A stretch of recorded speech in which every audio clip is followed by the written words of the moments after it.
In just 3 centuries, nomadic tribes transformed into sophisticated kingdoms that would define Indian civilization forever. What began as simple cattle raids evolved into complex political systems that still influence South Asia today. This is the story of the later Vedic period, an era when wandering pastoralists became kings, and ancient India witnessed its first great political revolution. Between 1000 and 600 BCE, the fertile plains between the Ganges and Yamuna rivers witnessed an extraordinary transformation. The descendants of the early Vedic Aryans, who had entered the subcontinent as semi-nomadic tribes, were now settling into permanent communities. Gone were the days of constant migration and cattle rustling. In their place emerged something unprecedented in Indian history: organized kingdoms with defined territories, elaborate rituals, and complex social hierarchies. At the heart of this transformation lay 2 powerful confederations, the Kurus and the Panchalas. The Kuru kingdom, centered around modern-day Delhi and Haryana, represented the pinnacle of later Vedic political achievement. Here, in the shadow of the Aravalli hills, kings like Parikshit and Yajnavalkya established the first true monarchies of northern India. These were not mere tribal chieftains, but sophisticated rulers who commanded vast territories and wielded unprecedented power.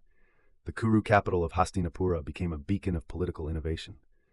Archaeological evidence reveals a settlement of remarkable sophistication for its time. Painted gray pottery, the hallmark of later Vedic culture, filled the homes of nobles and merchants.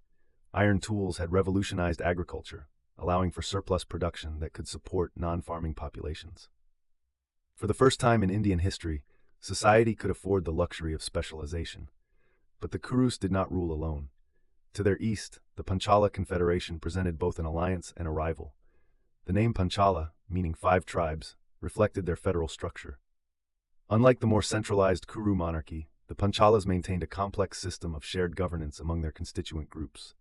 Their territory stretched across modern Uttar Pradesh, encompassing some of the most fertile land in the subcontinent. The relationship between these 2 powers was intricate and often volatile. Sometimes allies, sometimes enemies, the Kuru-Panchala dynamic shaped the political landscape of northern India for centuries. Ancient texts speak of elaborate diplomatic marriages, joint military campaigns, and bitter territorial disputes. This was realpolitik in its earliest Indian form, a chess game played across the Gangetic plains with kingdoms as pieces. What made these kingdoms truly revolutionary was not just their political structure, but their approach to legitimacy. Earlier Vedic society had been relatively egalitarian, with leadership based on personal charisma and tribal consensus. The later Vedic period introduced the concept of divine kingship. Rulers were no longer just successful warriors, they were chosen by the gods themselves. This transformation is most clearly visible in the elaborate royal rituals that emerged during this period.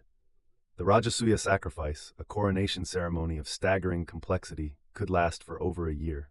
The Ashvamedha, or horse sacrifice, saw a royal stallion released to wander for a full year, with the king claiming dominion over every territory it entered.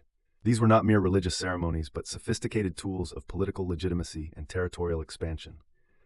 The famous sage Yajnavalkya, whose philosophical debates are recorded in the Upanishads, lived during this period and witnessed these changes firsthand. At the court of King Janaka of Videha, a Panchala ally, he engaged in intellectual discussions that would shape Indian philosophy for millennia.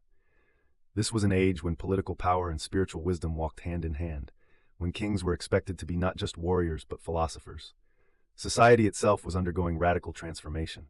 The flexible social categories of the early Vedic period were crystallizing into the rigid Varna system. Brahmins, the priestly class, claimed supremacy in ritual matters. Kshatriyas, the warrior nobility, dominated politics and warfare. Vaishyas controlled trade and agriculture, while Shudras provided manual labor. Today, as we walk through the ruins of Hastinapura or read the philosophical dialogues of the Upanishads, we encounter the legacy of this remarkable period. The later Vedic age reminds us that political revolution and cultural flowering often go hand in hand, and that the foundations of great civilizations are built not in moments of conquest, but in centuries of patient institution building and intellectual achievement. If you enjoyed this story, please hit the like button and subscribe for more untold history every single day. See you in the next one.